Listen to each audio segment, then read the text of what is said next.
апрелден тарта өлкө аймагында күтүлүп жаткан аба ырайга байланыштуу өлкөнүн бир топ аймактарында сел жүрүп, анын кесепети жарандарга бир топ чыгымдарды алып келди. Ошондой эле Каракулжа районунда бир жаран каза тапкандыгы маалымдалды. Ошондой эле өлкөнүн түштүк аймагы өзгөчө кырдаал көп катталган аймак катары каттоодо турат. Бүгүн биз дагы бир суроо берүүсүнүн алкагында Ош облусунун аймагындагы кырдаал боюнча сүйлөшөбүз. Маекти мен Сымбат Абдакимова алып барам.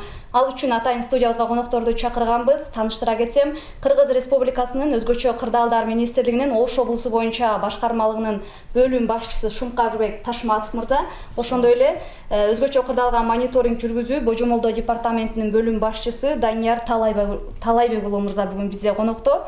Саламатсыздарбы? Сиздерге ыраазычылык билдиребиз. Алгачкы эле суроом Шумкарбек мырза сизге болсун. Ушул тапта облус аймагында абал кандай? Биздин акыркы 2 күндөн бери абал туруктуу. Өзүңүздөргө белгилүү болгондой 20-21 22 күндөрү каттуу жааган жаан-чачындын кесепетинен бизде деген 983 турак жайга жана 9 соц объектилерге жер төлөөсүнө суулары кирген фактылар катталган. Азыркы учурда тазаланып бүтөйүн деп калды. Ошондой эле сиздер сарасеп салып турасыздар да Кыргыз гидрометтин маалыматы боюнча ушул 28 апрелге чейин дагы жаан-чачындуу күндөр алдыда күтөт деген маалымат таркатышты. Эми өткөн жылга салыштырмалуу, ушул убакыт аралыгына салыштырмалуу жаан-чачындын көлөмү бул жылы кандай да, же кайсы бир деңгээлде ушул абалга биз даяр эмес белек да? Уруксат менен жооп берсем. Негизи бул сел процесси Кыргыз Республикасынын аймагындагы табигый процесстердин эң көп катталган процесстин бири болуп саналат. Биз Кыргыз гидромет кызматы менен тыгыз иштешебиз. Жыл башында биз бул кызматтан атайын узак мөөнөттүү божомолун алабыз, прогноздоп коебуз. Ошол божомолго ылайык биз жергиликтүү бийлик органдарына жана мамлекеттик органдарга ошол өзүнүн карамагындагы объектилерди өзгөчө кырдаалдардан, анын ичинен өзгөчө сел процессинен коргоо үчүн тиешелүү атайын эскертме каттарды жолдойбуз. Быйылкы жылдын эсебинен 309 кат кетти. Ошол азыркы ушул тапта сел жүргөн райондордогу ошол жерлер тууралуу сиздерде буга чейин мониторинг изилдөө жүргүзүлүп, анын негизинде ал жер элдерге эскертилген да, ушул кооптуу аймактар же бул жылы жаңы кайсы бир сиздерди деле таң калтырган бир башка аймактар кошулдубу да сел коркунучу боюнча? Мына 20 апрелден баштап катталган сел процесстери бул эми түштүктө өзгөчө Ош, Жалал Абад, Баткен областында жүрдү. Анын ичинен Ош облусундагы бул 23 объекттин 20сы биздин божомолдук материалдарда камтылган. Биз ушул участкалардын алдын алуу боюнча дагы эскертме каттарды жөнөткөнбүз жергиликтүү өз алдынча башкаруу органдарына. Өзгөчө кырдаалдарга мониторинг жүргүзүү Божомолдо департаменти жыл сайын ушул изилдөөлөрдүн жыйынтыгында республиканын аймагы боюнча атайын божомолдук китептерди чыгарат. Республика боюнча 25 дана чыгарып, аны ошол өлкөнүн президенти болгон Садыр Нуркожоевичке дагы премьер-министрибиз, азыр эми кабинет министрлеринин төрагасы, андан кийин министрликтерге баардык түзүмдүк бөлүмдөргө бөлүнөт. Андан кийин облустук деңгээлде облус боюнча дагы божомол китептер чыгып, алар дагы президенттин аймактык ыйгарым укуктук өкүлдөрүнө, ошол эле өзгөчө кырдаалдар министрлигинин облустук башкармалыктарына, шаардык башкармалыктарына берилет. Андан кийин райондук деңгээлде бул китеп, дисктер чыгарылат. Алар дагы ошол өзгөчө кырдаалдар министрлигинин райондук бөлүмдөрүнө, ошондой эле администрациясынын райондук администрациялардын башчыларына, андан кийин айыл өкмөттөргө чейин CD диск аркылуу ошол божомолдук материалдар жеткирилет. Мындан сырткары ошол эле материал республика боюнча өзгөчө кырдаалдар министрлигинин сайтында жайгаштырылган, баардыгына ачык, колдонууга болот. Алып колдонсоңуздар болот PDF форматта. Жергиликтүү өз алдынча башкаруу органдары сиздерге атайын ошол аймакта өзгөчө кырдаал коркунучу жаралып турат, аныктап бериңиздер деген каттын негизинде анан барып изилдөө иштери жүргүзүлөт да сиздер тарабынан? Жок, ал сиз айтып жаткан маселе биздин министрликке караштуу департамент бөлүмүбүздүн өзү булар жыл сайын, ай сайын күнүмдүк прогноз берип турушат. Прогноздо болжол менен ушул могу келаткан айга, майга, ошондой эле июнь айына, келе жаткан айларга ошондой эле бир жылдык прогноз, анан ошол жылдын ичиндеги канча кооптуу аймактарда сел же болбосо башка таш кулоо, ошондой эле башка бир дагы ушундай кырдаал болуп кетиши мүмкүн деген прогноздорду заранее берилип турат. Ар ай сайын жана бир жылда бир. Ошондой эле эскертмелер жер жерине берилет. Ошол эскертмелердин негизинде биздин райондук жарандык коргонуу кызматтары жер жеринде ишти алып барат. Ошолордун эң эле негизги бул эмеси, приоритеттүү бир эмеси болуп эсептелгени бул элдерди, кооптуу аймакта жашаган элдерди коопсуз аймакка көчүрүү болуп эсептелет. Кооптуу аймактан коопсуз аймакка көчүрүү бул жергиликтүү бийликтин, ошол жерде райондук жарандык коргонуу кызматтарынын эң бир негизги бир милдеттери болуп эсептелет. Ошол анан азыр сиздер катталган аймактарды мониторингдин негизинде буга чейин тизмеңиздерде бар аймактарда, мисалы Кара Суу районунун Кызыл Суу айылында жолду алып кетти, автоунаа каттай турган жол каттаманын мисал катары да. Эми ошол аймактар буга чейин деле сел түшүп, анан кийин эскертүү берилип турган аймактарда. Негизинен сел процесси ошол республиканын аймагында 3103 катталса, дээрлик бардык региондо сел процесси катталышы мүмкүн болгон аймактарда, мындай айткандачы. Анын ичинен сиз айтып аткан ошол катталып кеткен сел процесстер биздин божомолдук материалдарда камтылган. Буга чейин ошол жерде кандай алдын алуу боюнча иш-чаралар болсо, ошонун баардыгын ошол тиешелүү органдарга, тиешелүү өзүн өзү башкаруу органдарына, мамлекеттик администрацияларга айтылып келген. Алардын ичинен кээ бирлери аткарылып келсе, кээ бирлерине баягы айыл өкмөттүн дотацияда болгондугуна байланыштуу кээ бирлерин аткара албай калышкандар болот.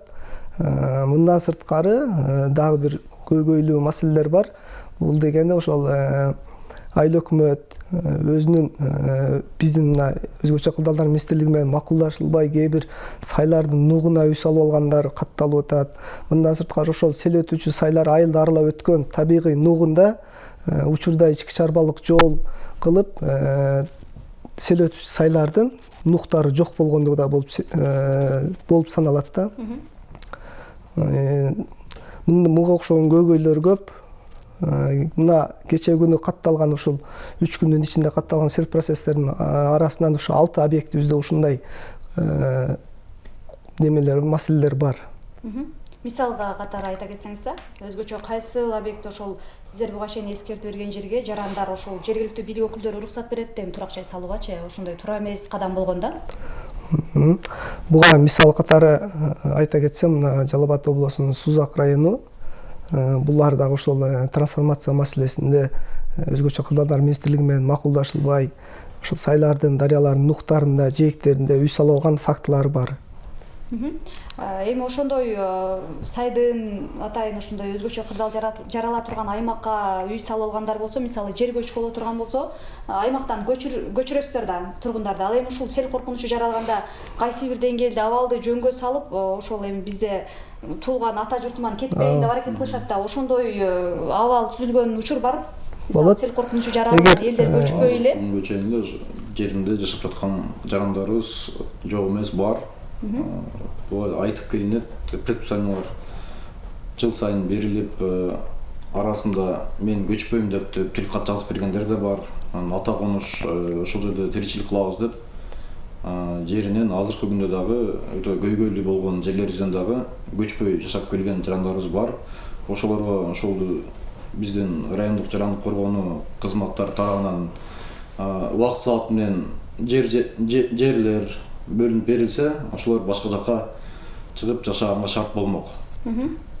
Анан ошо жарандык коргонуу боюнча айтып калдыңыз да, жарандык коргонуу болгондо кайсы бир деңгээлде, мисалы кайсы бир өзгөчө кырдаал жарала турган болсо, сөзсүз түрдө эле өзгөчө кырдаалдар министрлигинин кызматкерлерин күткөнгө дейре, ошол жергиликтүү бийлик тарабынан же жарандык коом болгондо ошол калкты кайсы бир деңгээлде өзгөчө кырдаалдан өзүн өзү белгилүү бир убакытта да сиздер барганга чейин куткарып алып чыгып кете турган шарт түзүлүү кандай болот жарандык коргонуу тобу болгондо? Жакшы суроо болду. Бул боюнча бизде деген жарандык коргоонун мыйзамы бар. Мыйзамында 10-бир нерсинде камтылып кеткен. Биздин администрация ошондой эле район бөлүмдөрүндө кандай иш-чара жүргүзүлөт, ошол эле аймак өзүнүн элин, жерин коргош керек. Ошол жердеги алдын алуу иш-чараларды өзү жүргүзүш керек жеринде. Ошондой эле бизде ошо 12 кызмат болсо, жеринде режим эме объекттеткенге чейин эле өзү ар дайым биздин райондор эмеде туруш керек, даярда туруш керек. Убакытса эми кандайдыр бир ЧС болбосун, эмне катталбасын, убакыты саатында ошол жеринде райондук жарандык кызматтарында азыркы күндө күч каражаты бар. Өздөрүнүн күч каражатынын негизинде өзүнүн күч каражаты менен ошол жерде кандайдыр бир сел жүрүп кеттиби же кандайдыр бир таш кулоо болдубу, ошондой учур катталганда убакыт саатында техникаларын чыгарып берүүгө милдеттүү. Если вдруг күч каражаттары жетишпей калып жатса, тийиштүү кызматтардан, башка кызматтардан дагы тартылат. Айта кетсеңиз да, сиз мониторинг боюнча ушул өлкө аймагында өзгөчө кырдаал жарала турган аймактарды аныктоодо кандай таризде аныкталат да? Бир гана ошол айыл эли кайсы бир өзгөчө кырдаал жарала турган аймакты аныктап, анан кийин жергиликтүү бийликке айтып, андан соң сиздер барып анан кийин каттын негизинде аракетке түшөсүздөрбү же өзүңүздөрдө бир мерчемделген иш жумушуңуздар барбы да? Кайсы бир мезгилдеби барып атайын изилдеп аймактарды? Рахмат. Негизи бул боюнча биздин сел процесси боюнча атайын биздин департаменттин иш мерчеми түзүлөт. Жыл башында республика боюнча түзүлөт. Андан кийин март айынан баштап изилдөө иштерине чет облустка тең чыгып, жаңы ошо сел процесси катталуучу участкалар аныкталат. Эски жер көчкү участкалардын абалы боюнча аларга изилдөө иштерин жүргүзөбүз. Ар бир объектиге тиешелүү сунуштарды камтыган корутундуларын чыгарып, ошол тиешелүү органдарга беребиз. Корутундуларды чыгаргандан соң андан кийин кайсы убакыт аралыгында же эми сиздер адис болгондон кийин ушундай жаан-чачындуу күндөрү же башка өзгөчө кырдаал жаралуу коркунучу бар күндөрү мондай эскертүү кайра иретинде каттар жөнөтүлөбү, кандай иш-аракеттер болот да? Эгер ошол сунуштардан кийин ал жерде тиешелүү иш-чаралар аткарылбаса, ошол өзгөчө кырдаалдар министрлигинин райондук бөлүмдөрү жана биздин департаменттин атынан аталган органдарга атайын эскертме кат жөнөтүлөт. Эгер анда да болбой кала турган, аткарылбай калган учурда биз ушул министрликтин деңгээлинен баштап ошол тиешелүү органдын жетекчилигине чейин жазабыз. Анан мисалы сиздер адис катары эми барып жагдайды көргөндөн кийин жылдан жылга мисалы ушул өзгөчө кырдаалдан коргоону иретиндеби же кайсы бир деңгээлде элдер өзү коопсуз жашоосу үчүн кайсы бир аракетте болобу же ошол эле аймакта мисалы өткөн жылы эле сел катталган аймак болсо барсаңыздар абал дале ошондой болсо да? Кандай аракет өзү жарандык коргоонун мыйзамына ылайык аймактардын баардыгы, муниципалдык аймактардын баардыгы ошол жергиликтүү бийлик органдарынын карамагында болот. Ошо жарандык коргоо мыйзамы боюнча ошол айыл өкмөтпү, ошол айыл өкмөтүнүн жетекчиси жарандык коргоо башчысы болуп саналат. Ошол адам жооптуу болот негизи. Биздин ошол жана айтып өткөндөй, ошо айыл өкмөттүн бюджетине жараша биз дагы өзгөртө кырдаалдар министрлигинин атайын алдын алуу жана кесепеттерди жоюу боюнча ушул айыл өкмөттөргө жардам катары ошо өзгөчө кырдаалдардын алдын алуу боюнча жээк бекемдөө, толуп калган сайларды тазалоо боюнча иш-чараларын аткарып келет. Ошондой эле техника маселесине келе турган болсок, бул абалга сиздер даяр белеңиздер? Азыр техника кызматкерлериңиздер аймактын баарын толук түрдө баягы селдин кесепеттерин жоюу үчүн? Ушундай өзүңүзгө белгилүү болгондой, биздин министрлик азыркы күндө биз техника менен камтылганбыз. Азыркы күндө техникабыз жетиштүү. Азыркы күндө бардык жерде, кайсы жерде кандайдыр бир кырдаал жаралбасын, бардык жерге биздин техникалар жетип барып, өзүнүн тийиштүү жумушун аткарууга даяр. Ошондой эле маалымат бере кетсем, биз алдын алуу боюнча дагы бизде атайын мерчемделет пландар. 2023 жылы Ош облусу боюнча айтып койсом, Ош облусунда 23 жылы 79 объект алдын алуу иш-чара алкагында толук аткарылып бүттү. 2024-кө ошол биздин ыйгарым уктуу өкүл менен Ош облусунун биргеликте бекитилип, ошол жерлер аныкталып, биздин министрдин буйругунун негизинде мерчем бекитилип берилет. Ошол 24-жылда 61 объекти бекитилген. Ошонун азыркы күнгө 13 объектисинде жумуш толук аяктады. Азыркы учурда 4 объектибизде жумуш жүрүп жатат. Жылдын биз аягына чыгарбастан эле ошол сентябрь, октябрь айларына кар түшкөнгө чейин ошол жумуштарды биз убакыт саатында аткарганга аракет кылабыз. Ошол бизге берилген милдетти алдын алуу иш-чараларын жүргүзүп келебиз.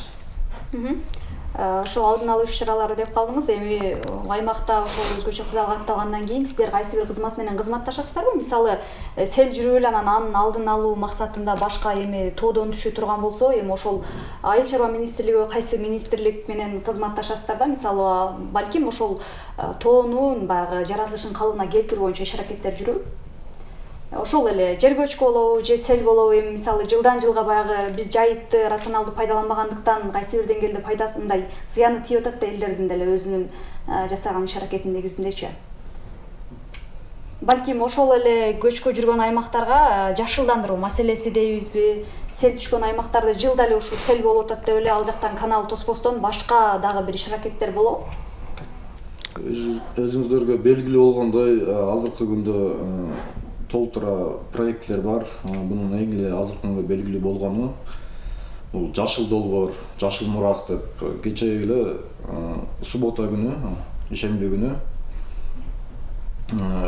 ыйгарым уктуу өкүл өзү баш болуп, жашыл мурастын проектисинин алкагында Гүлчө участкасында бак дарактарды отургузуу процесси болуп өттү. Алга деген биздин Ош облусунун, жалпы эле Ош шаарынын кызматтары баары тартылып, ошондой эле студенттер тартылып жеринде сиз айткандай жашылдандыруу процессин өнүктүрүү, ошондой эле алдын алуу иш-чара боюнча ошого окшогон жумуштар жыл сайын аткарылып келет. Жыл сайын жумуштар аткарылып атат деп атасыздар. Анан буга чейин мисалы Өзгөн районунда, Аюу айылында, Курбуташ айылында чоң көлөмдөгү көчкү түшүп, ал жерде адамдардын өмүрү кыйылган учурлар да катталганда, мисалы ошол эле аймактарда кандай иш-аракеттерди жүргүзүп келесиздер да буга чейин? Эми жер көчкү каттала турган болсо, элдер ал жерден көчүүгө аргасыз болот да, анан кайсы бир деңгээлде балким сиздерде убактысы бар да, могул убакыт аралыгына чейин биз моундай аракетте боло турган болсок, ошол жаратылышты кайра калыбына келтирсек болот же кайсы бир деңгээлде мындан ары көчкү түшүүсүн алдын алсак болот деген тариздечи. Жер көчкү боюнча мен жооп берсем, жер көчкүлөр негизи мунун түрлөрү чоң, өтө көп. Сиз айткан жашылдандыруу долбоору менен бак дарак тигүү менен бул жанагы жер көчкүлөрдүн өтө жука сүрүлүүчү участкаларында жанагы растительный слой деп коебуз, өсүмдүк өсүш катмары сүрүлгөн көчкүлөргө бул эффективдүү иштейт. Бирок мына Өзгөндөгү Жалпакташ, Курбуташ айылындагы жана ошол адам өмүрүнө алып келген Аюусай айылындагы жер көчкүлөрдүн тереңдиги 20-30-40 метрге жеткендиктен бул жерде дарак тигүү тескерисинче ошол көчкүнүн активдешүүнө шарт да түзүп коюш мүмкүн да. Анткени дарак эгилген учурда дарактын асты курук болбойт. Ал эми жер көчкүнүн эң душманы деп санасак, бул суу болот да. Ашыкча кыртыштын ашыкча нымдалуу суу. Жер көчкүлөрдүн эң көп жер көчкүлөрдү ошо ашыкча нымдалган учурда пайда болот. Ал эми ошол участкадан көчүрүлүүгө сунушталган айылдардын үйлөрүнүн сиз жана башында айтып өткөнүңүздөй өзүнүн ата конушун таштап кетпегендиги бул социалдык вопростор да.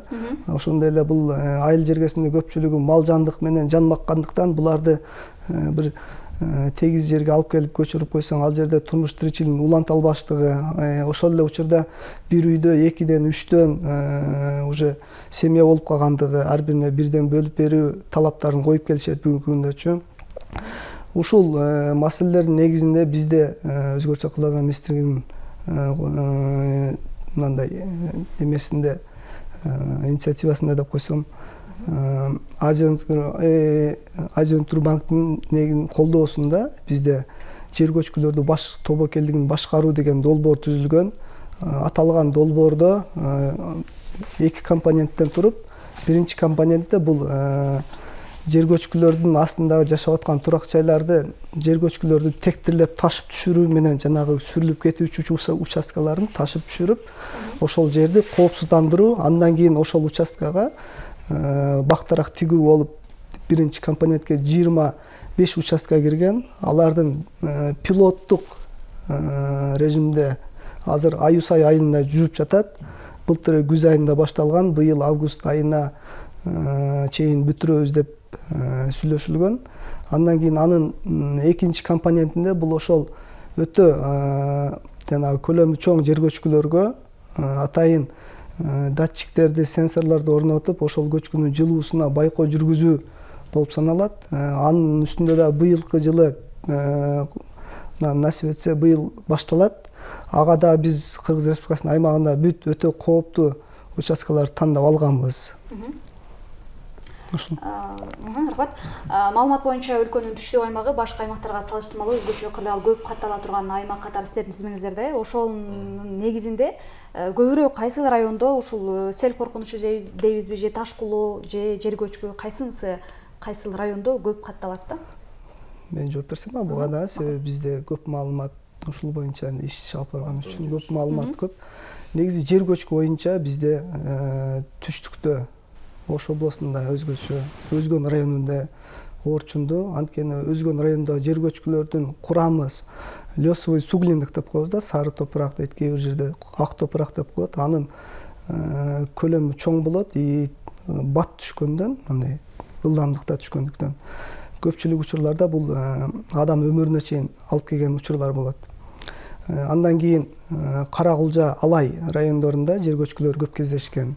Кара Суу районунда. Ал эми сел процесстери болсо, бул ошол Өзгөн, Кара-Кулжа, Ноокат, Кара Суу райондорунда көп кездешет. Деги эле баардыгында эле салыштырмалуу эң көп кездешкен ушул сел процесси болуп саналат. Абал жылдан жылга кандай болууда да, сиздердин сара эсебиңиздерде мисалы ушул эле өзгөчө кырдаалдар боюнча да кимиңиздер? Мен жоктом. Негизинен сел процессин ала турган болсок, мына акыркы жылдарда климаттын өзгөрүүсү, ошондой эле жанагы аймактардагы, тоолордогу кыртыштын деградация болуп жаткандыгы, мал жандыктардын көбөйгөндүгү, бул сел процессинин биздин статистикалык маалыматка ылайык жылдан жылга өсүп жатат. Бул ушул жогоруда айткан эки фактордун тийгизген таасиринин алдында болуп атат да. Ошондой эле жана айтып өтпөдүңүзбү, айрым учурда ошол жашылдандыруу иштери жер көчкүнүн кайра жандануусуна түрткү берип коюшу мүмкүн депчи. Негизи эле ушул алдын алуу максатында кайсы бир аймакка ошондой жашылдандыруу иш аракеттери жүргөн учур барбы сиздерде? Кайсы бир райондо? Алдын алуу максатында. Толтура эле болуп келет.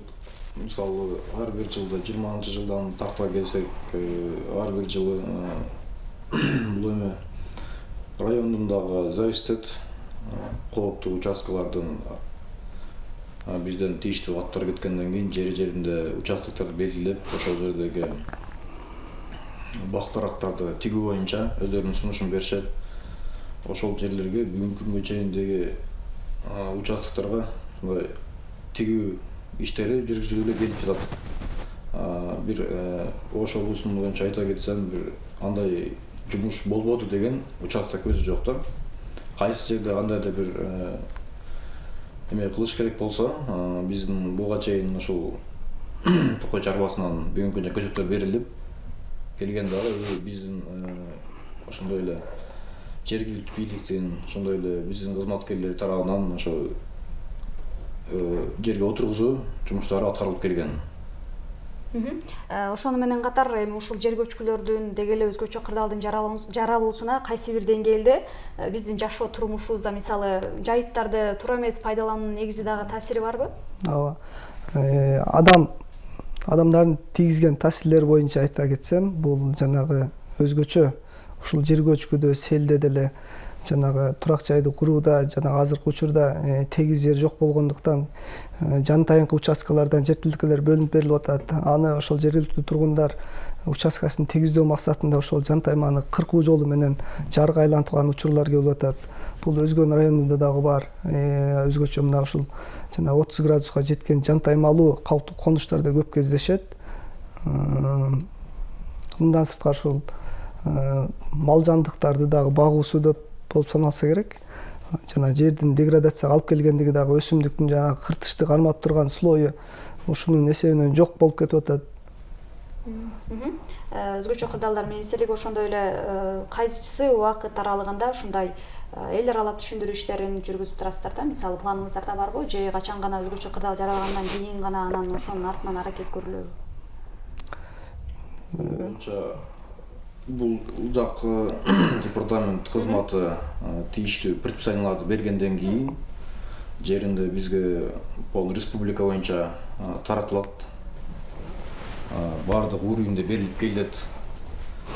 Ошондой эле ал жерде берилгенде предписанияда, эскертмеде каждый кыла турган жумуштары камтылган.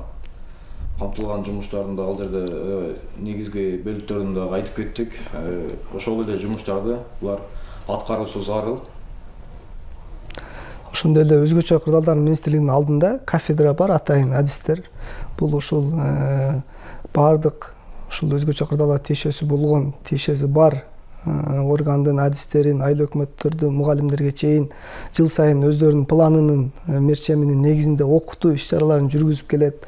Мындан сырткары жерлерде ушул өзгөчө жаз айларына чейин ÖKMдин райондук кызматкерлери жана кооптуу участкада жашаган турак жай ээлерине түшүндүрүү иштерин жүргүзөт.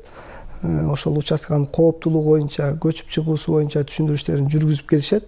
Бул пландык дагы өзгөчө кырдаалдар баягы күчөгөн учурда дагы бир ирет жерлерге чыгышат. Акыркы катталган окуяларда сиздердин кызматыңыздар кандай керек экендигин бардыгы эле билди окшойт менимче. Ошону менен катар эми адистерге дем күч берүү максатында албетте буга чейин башка эле бардык эле структураларда колдоо мамлекетте өткөн жылга салыштырмалуу байкалып атат да.